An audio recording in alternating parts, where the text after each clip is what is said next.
नमस्कार। आज मैं फिर आपके सामने अपराध की एक और घटना लेकर आया। आज के अपराध की घटना हालिया है, उत्तर प्रदेश से है, कौशाम्बी जिले से है। कौशाम्बी जिला अब के प्रयागराज और पुराने इलाहाबाद से काट कर बनाया गया है। जो दोआब का क्षेत्र है, दोआबा गंगा और यमुना के बीच का जो इलाका है, वो नए जिले के रूप में परिवर्तित हुआ, जिसका नाम कौशाम्बी है। बात 3 फरवरी 2023 की है। कौशाम्बी का जो हेडक्वार्टर का थाना है मंझनपुर, वहां के टेन शाह आलमाबाद ये मोहल्ला है। वहां के नरेश कुमार अपने 2 भतीजों और भाई के साथ थाने पर आए। थाने पर उन्होंने बताया कि उनकी बेटी निशा, जो बीए फाइनल ईयर की छात्र है और उनकी इकलौती संतान है, वो 3 दिन से घर पर नहीं आई है। पुलिस ने कहा बालिग है, चली गई होगी, ढूंढिए। जो पुलिस अपनी आदत से मजबूर है, लिखना न पड़े इसके लिए उसने यही बातें बताई। ठीक है, शाम तक और ढूंढ लीजिए, कल आइएगा, लिख दूंगा। इस तरह की बातें कह के उनको वापस कर दिया। वो शाम को फिर आ गए और उन्होंने कहा साहब, हमने सब जगह तलाश कर लिया और हम 3 दिन से तलाश कर रहे हैं, लड़की का कुछ भी पता नहीं लग रहा है, हमारी गुमशुदगी लिख ली जाए। पुलिस ने मजबूरी में, लड़की है, अभी महिला अपराध कोई इसके साथ हुआ होगा, लेने के देने पड़ जाएंगे, लिहाजा पुलिस ने गुमशुदगी लिख ली। पुलिस के एक सब इंस्पेक्टर और एक सिपाही मोटरसाइकिल से घर पहुंच गए। कहाँ रहती थी, कितने बजे जाती थी, किस स्कूल में, किस कॉलेज में पढ़ती थी, कौन कौन दोस्त थे, किनके यहाँ जाती थी, किस रास्ते से आती थी, किस रास्ते से जाती थी, ये तमाम सवाल पुलिस ने किए। और पुलिस वालों के साथ साथ इनके घर वाले भी उसकी तलाश में लगे रहे। ये तलाश पुलिस कर ही रही थी कि 4 दिन बाद, यानी 7 फरवरी को, गांव से 1 किलोमीटर दूर एक सूखी नहर का मतलब पानी नहीं चल रहा था इस समय, नहर में पानी का सीजन भी नहीं है, लेकिन पानी उतर जाने के बाद, यानी जब उसमें पानी चलना बंद हो जाता है, तो तलहटी में थोड़ा नमी रहती है, हल्का कीचड़ जैसा रहता है। कुछ बच्चे गांव के वहां खेल रहे होंगे, उन्हें एक इंसानी पैर का पंजा उसी तलहटी के जो कीचड़ था उसमें दिखाई पड़ा। नजदीक गए, हाथ से उसको छू कर देखा, बच्चे डर गए। ये किसी इंसान का पांव था। पांव क्या था? पांव की कुछ उंगलियां थी। भाग के गांव में आए, गांव वालों को बताया, 112 नंबर को फोन हुआ, थाना मंझनपुर को फोन किया गया कि साहब फला नहर में एक पंजा दिखाई दे रहा है। शंका सबकी वही थी। बहरहाल पुलिस आई। पुलिस ने उसको उस कीचड़ में दबे हुए उस भाग को निकाला, तो उसके अंग भंग थे। पेट पूरा नहीं था, काला था, प्राइमा फेसी लग रहा था कि जलाया गया है। पैर में पांव का हिस्सा छोड़कर केवल हड्डियां थीं। इसी तरह हाथ में और चेहरा और गला चेहरा और जो नेक का पोर्शन है ये भी जला हुआ था। पास में कुछ कपड़े जले हुए पड़े हुए थे। पुलिस ने प्राइमा फेसी देखा कि ये जला हुआ, आग का जला हुआ नहीं लगता, क्योंकि बचे हुए भाग में ब्लिस्टर्स यानी स्किन और जो मेन उसकी बॉडी है वो अलग अलग थी। अंदाज ये लगा कि संभवतः इसे तेजाब से जलाया गया है, एसिड से जलाया गया है। पुलिस ने बॉडी का पंचनामा किया। इस बीच में निशा के घर वाले आ गए, उनके पिता आ गए और तमाम जानने वाले आ गए। जो कपड़ों का काफी जला हुआ हिस्सा मिला उससे फौरन पहचान हो गई कि ये निशा की ही डेड बॉडी है। पोस्टमार्टम के लिए बॉडी भेजी गई। अगले दिन यानी 8 फरवरी को पोस्टमार्टम रिपोर्ट आ गई। पोस्टमार्टम रिपोर्ट में cause of death due to strangulation आया।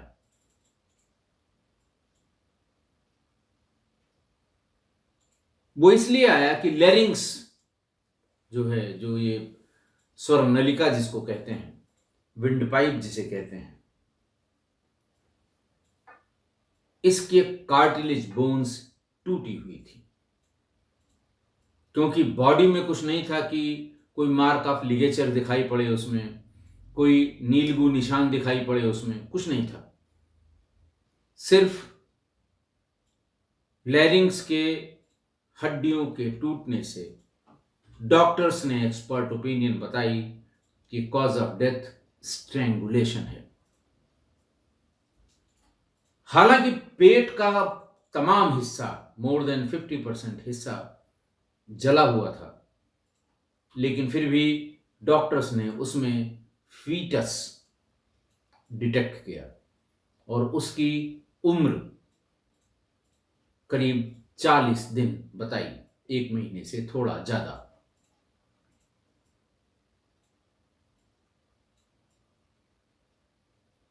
पोस्टमार्टम रिपोर्ट चूंकि बच्ची थी, अविवाहित थी, 21 साल की थी, तो पुलिस ने सोचा कि पहले इनके घर वालों से ही पूछा जाए, बजाय इसको कि इसे पब्लिक किया जाए, लोग हल्ला गुल्ला करें, अखबारों में निकले, ठीक नहीं माना जाता। पिता को बुलाया गया। पिता भी अपना किस्सा कहानी बताते रहे। वो यहाँ थी और उससे थी और फलां से बात होती थी और इसको देख लीजिए, उसको देख लीजिए, इन्हीं लोगों ने किया होगा। बहरहाल पुलिस अपने पर आ गई और पुलिस ने यह कहा कि जब तुम हमारे साथ 4 दिन तक अपने बच्ची को ढूंढ रहे थे तो तब तुमने ये बातें क्यों नहीं बताई कि इसको देख लीजिए, उसको देख लीजिए, इसके साथ जा सकती है, उसके साथ जा सकती है। आज क्यों बता रहे हो? बहरहाल पुलिस के दबाव के आगे, पुलिस के सवालों के आगे बहुत देर तक नरेश टिक नहीं सका और फिर उसने पूरा किस्सा बयान किया। उसने बताया कि मेरी इकलौती लड़की थी। मैं, मेरा भाई और भतीजे कोई पढ़े लिखे नहीं हैं। ये थोड़ा होशियार थी और लाड़ प्यार बहुत था। हाई स्कूल पास किया, फिर इंटर पास किया। हम लोगों को लगा कि हमारे परिवार में ये होनहार लड़की निकली है, पढ़ी लिखी, बीए में एडमिशन हो गया अपने आप, फाइनल ईयर तक पहुंच गई। लेकिन बताया कि जब इंटरमीडिएट पास किया उसने तो उसके बाद उसने फरमाइश की कि मुझे एक मोबाइल फोन की जरूरत है। हमारे साथ पढ़ने वाली सभी लड़कियां मोबाइल फोन का इस्तेमाल करती हैं। उसने तमाम फायदे अपने मां बाप को बताए। पिता और मां दोनों ने कहा अच्छा ठीक है, हम वादा करते हैं मोबाइल फोन तुम्हें दिलाएंगे, अच्छा दिलाएंगे, इसलिए कुछ पैसे इकट्ठा कर लें, क्योंकि नरेश, वो डेली लेबर का काम करता था। किसानी के सीजन में लोग जो भाड़े पर ले जाते हैं कटाई के लिए, बाकी और तमाम काम किसानी के होते हैं, उसी से वो, और पत्नी भी उसकी, वो भी यही काम करती थी लोगों के यहाँ खेती किसानी के टाइम में। पति पत्नी दोनों पूरी मेहनत करते थे ताकि अपनी बच्ची को पढ़ा सकें, उसे आगे बढ़ा सकें। बीए फाइनल में पहुंचते पहुंचते उन्होंने उसे मोबाइल फोन दिला दिया। मेहनत किया, पैसा इकट्ठा किया, पैसा बचाया, और जो उनकी समझ में अच्छा मोबाइल था वो उस बच्ची को दे दिया। बस यहीं से ये काम गड़बड़ होना शुरू हुआ। देर रात तक जगना, रात भर मोबाइल को देखना, रात भर फुसफुसा के किसी से बात करना। काफी दिन बाद, यानी महीनों बाद, उसकी मां ने ये डिटेक्ट किया। पहले ये खाना खा के 9, सवा 9, साढ़े 9 तक सो जाती थी, सुबह 4 बजे उठती थी, घर के सारे काम करती थी, पढ़ती भी थी और टाइम से स्कूल चली जाती थी। लेकिन अब देर रात तक जगती है, देर से उठती है, जल्दी उठ के तैयार होके कॉलेज चली जाती है। माँ है, माँ को उसकी हरकतों से थोड़ा थोड़ा अंदाज लगने लगा। माँ ने यह भी नोटिस किया कि छोटे मोटे मेले ठेले, सर्कस वाला कभी मंझनपुर में जो सर्कस वाले आते हैं उन्होंने लगा दिया, नुमाइश, इन सब में वो जाया जरूर करती थी। ऐसे ही एक दिन बाजार से, छुट्टी के दिन बाजार से लौटकर आई थी। 25 जनवरी की बात है। 26 जनवरी की जो फंक्शंस होते हैं उनकी तैयारी की वजह से जल्दी छूट गई, बाजार गई, खरीदारी की और लौट आई। मां, थोड़ा थोड़ा दिमाग उसका सनक रहा था कि कुछ गड़बड़ जरूर है, बेटी के व्यवहार में वेरिएशन है, बिहेवियरल चेंज जिसे कहते हैं। और इसी गरज से उसने उसका पर्स देखना शुरू किया। उसके दिमाग में तो यह था कि कहीं किसी फिल्मी थिएटर का, एक आध थिएटर भी कौशाम्बी में है, उनका टिकट तो नहीं है, नुमाइश का तो नहीं है। इस तरह का उसके दिमाग में था कि पर्स से शायद ये अंदाज लगे कि ये आज कहाँ गई थी, क्योंकि वो सीधे सवालों का जवाब नहीं दे रही थी। और मां बहुत हैरान हुई कि उसके पर्स में प्रेगनेंसी टेस्ट का किट मिल गया उसे। उस समय निशा सो गई थी। सोकर उठी, देखा घर में पिता नहीं है। उसने पूछना शुरू किया। जैसे ही पूछा, ये तुमने पर्स में क्यों रखा है, क्या जरूरत है, क्या बात है, क्या हो रहा है, उसने सब रटे रटाए पहले से सोचे हुए जवाब, नहीं मेरा नहीं है, फला का है, और फला है, हमारी दोस्त है, तो वो है, शादीशुदा है, और वो उसको पता करना था तो मैं खरीद के ले आई थी, मैं कल दे देती उसको। कुछ इस तरह की, जैसे सभी बहाने बनाते हैं वैसे ही उसने बहाना बनाया। लेकिन माँ है, माँ ने दिमाग लगा लिया।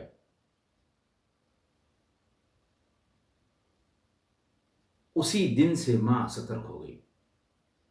रात में माँ को नींद नहीं आती थी। जिस कमरे में वो खुसुर फुसुर करती थी, कान लगाकर, उसके साथ ही साथ जब तक वो जगती थी, माँ भी इसे सुनने लगी। और अंत में 30 तारीख को रात में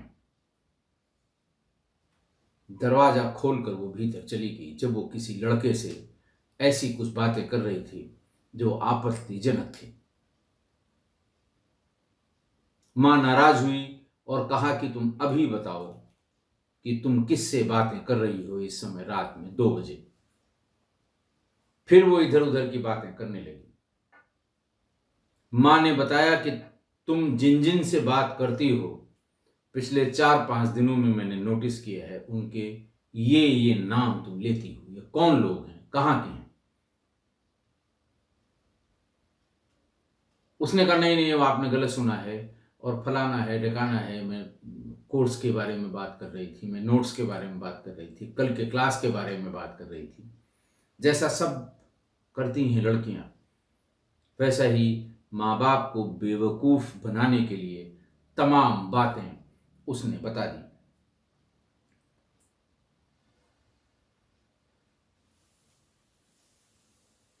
उसका फोन उसने चेक करने की कोशिश की।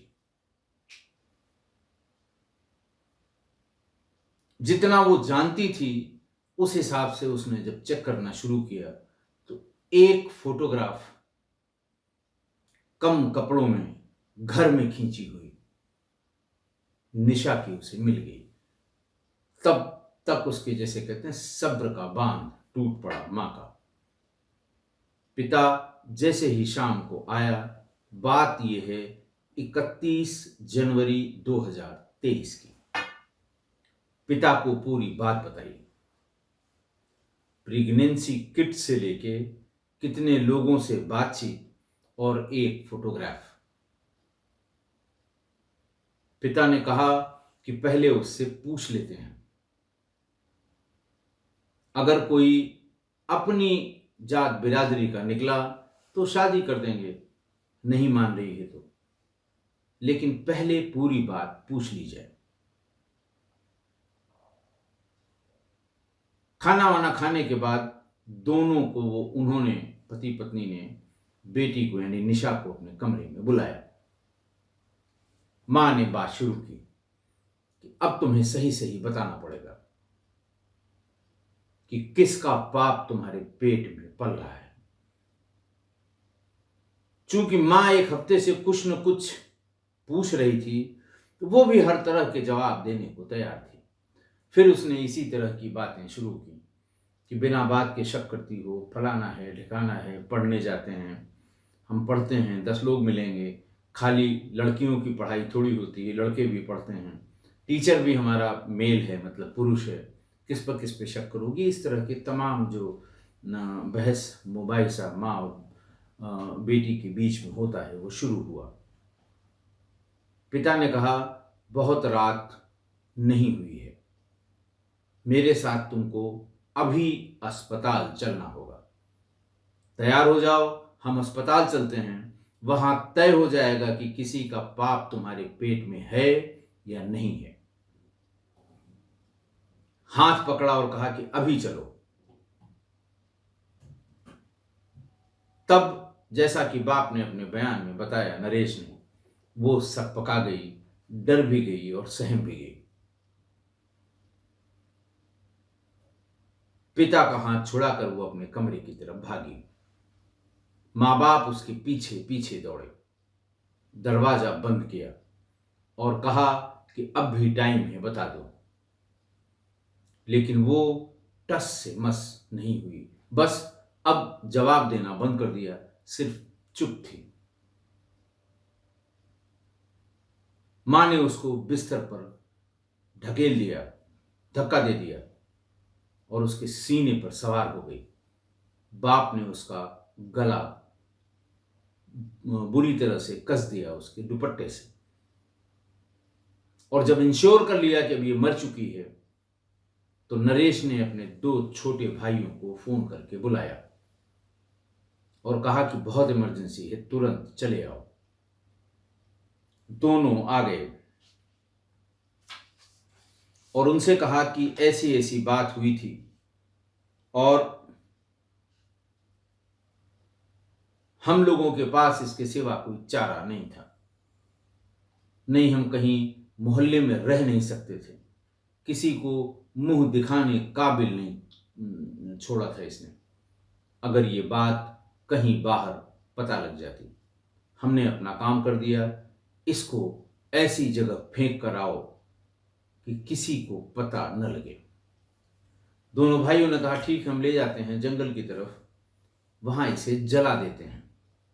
मां ने कहा कतई मत जलाना, इस समय गेहूं की फसल बिल्कुल खड़ी हुई है और जानवरों से अपनी फसल को बचाने के लिए कम से कम 50-100 किसान आसपास अपने खेतों की पहरेदारी करते हैं।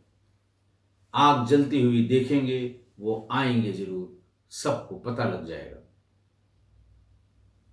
ये तय हुआ कि उन मृतका यानी निशा के चाचा लोगों में से कोई एक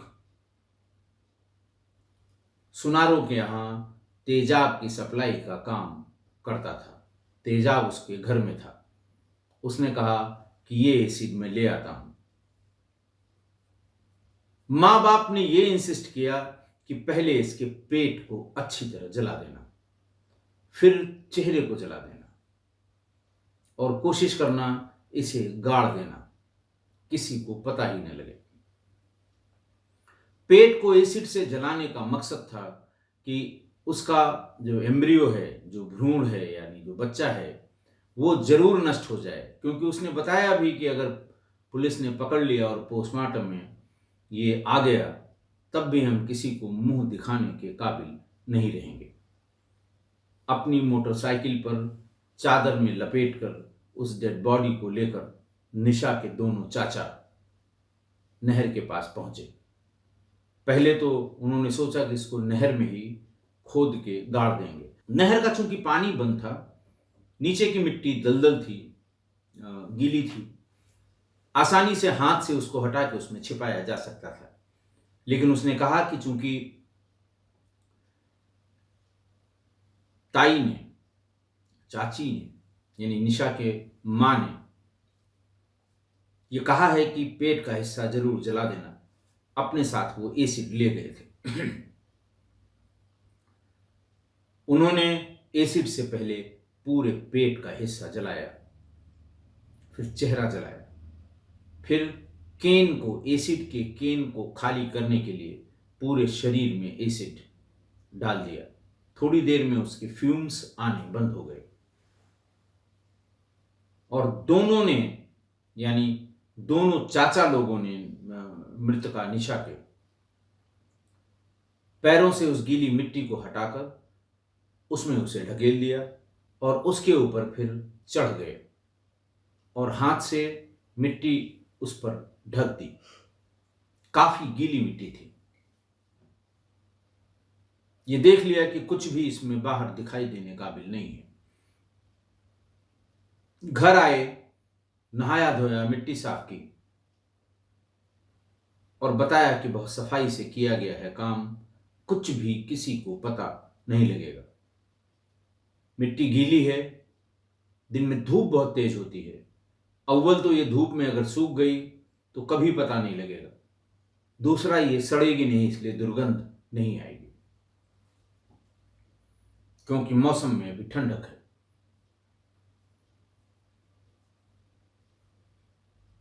दो दिन तक इधर उधर ढूंढने का नाटक किया। फिर यह हुआ कि पुलिस को जरूर बता दो, क्योंकि वो नहर है, कभी कभी उस सूखी नहर में गांव के लोग अपने जानवरों को घास चराने के लिए ले जाते हैं, क्योंकि ऊंचाई पर बैठ के उन्हें 10-20 जानवर को एक साथ उनके मूवमेंट पे नजर रखी जा सकती है।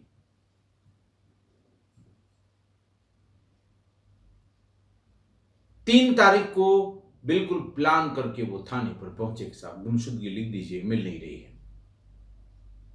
शाम को जब वो लिख ली गई तो 4, 5, 6 पुलिस के साथ साथ वो हर जगह, और खुद ही बताते थे कि फला जगह भी देख लीजिए, फला को देख लीजिए, ठिकाने को देख लीजिए, इस बस पे देख लीजिए, इस बस अड्डे पर देख लीजिए, साथ साथ घूमते रहे। लेकिन जो होना होता है वही होता है। 7 को उसका पैर का एक पंजा उस गीली मिट्टी में से बाहर निकला हुआ था। चरवाहों के बच्चों की नजर पड़ गई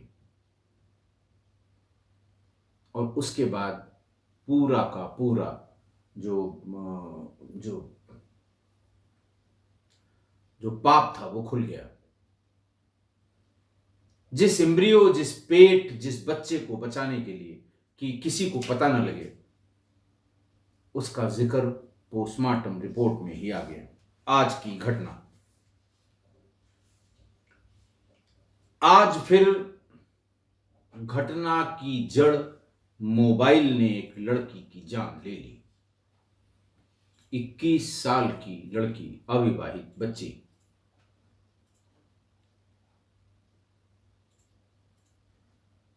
अच्छी खासी पढ़ने में, गांव का नाम रोशन करने का जो सपना पाल रही थी, परिवार का नाम रोशन करने का जो सपना पाल रही थी, उसके हाथ में जैसे ही मोबाइल आया, उसके बुरे दिन शुरू हो गए। मां ने जब पर्स में वो प्रेगनेंसी टेस्टिंग किट देखी, उसके बाद से उसका कान सिर्फ और सिर्फ निशा की बातचीत पर लगा रहा। पूरी रात, यानी जब तक निशा अपने कमरे में जागती थी, मां दरवाजे पर कान लगाकर यही सुनने की कोशिश करती थी, क्या बात हो रही है, किससे बात हो रही है। और 2-4 दिन में ही उसे अंदाज लग गया कि कहीं कुछ न कुछ गड़बड़ है। जब उसने ये पकड़ लिया कि 3-4 अलग अलग लड़कों से बात करती है, तो वो और उसके पति यानी लड़की के माँ बाप ने उससे पूछना शुरू किया कि बता दो कि ये किसका पाप तुम अपने पेट में पाले हुए हो, नहीं तुम्हारा बुरा हाल होगा। समझाया भी कि अगर अपनी जात बिरादरी का है, हम शादी भी कर देंगे। लेकिन निशा, उसकी आप ये कह लें कि या तो उसका डर था, या जो कुछ उसने कस्में वादे उनमें उसके और लड़के के बीच में हुए होंगे, उसने जुबान नहीं खोली। मां सीने पे सवार हो गई, तब भी जुबान नहीं खोली। बाप ने दुपट्टे से गला कस दिया, लेकिन उस लड़के का नाम उसने नहीं बताया। जान चली गई, और अब शायद उस लड़के का नाम कभी पता भी न लगे, क्योंकि पेरेंट्स को कोई इंटरेस्ट नहीं होगा। पुलिस को उसके दोनों मुलजिम यानी मां और बाप मिल गए, इसलिए पुलिस का भी कोई इंटरेस्ट इसमें नहीं था। जब दोनों चाचा ने कहा कि नहीं जला देते हैं, तो इतना सब होने के बाद, यानी अपनी इकलौती संतान को मारने के बाद भी इतनी सजग थी उसकी मां कि उसने कहा कि नहीं नहीं मत जलाना। आग देखते ही जो खेतों की रखवाली करने वाले किसान हैं वो भाग के जाएंगे, पूछेंगे, पुलिस आएगी और ये पता लग जाएगा कि ये प्रेग्नेंट है। हमारी इज्जत का फालूदा बन जाएगा, हमारी इज्जत का जनाजा मोहल्ले में निकल जाएगा। लेकिन 7 दिन बाद कम जला हुआ हिस्सा गांव वालों को दिख गया, और सारी चीजें जले हुए कपड़े से पहचान भी हो गई। अब आप जरा सोचिए कि इज्जत के लिए, तथाकथित इज्जत के लिए, झूठी शान के लिए 4 लोग क्या कहेंगे, इससे बचाव के लिए इतना बर्बर हो गए निशा के परिवार वाले, इतने बर्बर कि इस बर्बरता को सोचकर भी रूह कांप गई। कोई भी अगर इस बर्बरता को सोचेगा, आंख बंद करके सोचेगा क्या उसके साथ क्या हुआ था, रूह कांप जाएगी। अब आज की इस घटना के बारे में क्या कहूं, बस इतना ही कहूंगा कि क्या न करा दे ये मोबाइल। क्योंकि मोबाइल की महिमा के बारे में मैंने एपिसोड दर एपिसोड बहुत बार, बहुत सी घटनाओं के पीछे इसके हाथ को बताया है। इसलिए आज सिर्फ इतना ही कि क्या न करा दे ये मोबाइल। आशा है आप मेरी इस बात से सहमत होंगे। आज के लिए इतना ही। बहुत बहुत धन्यवाद।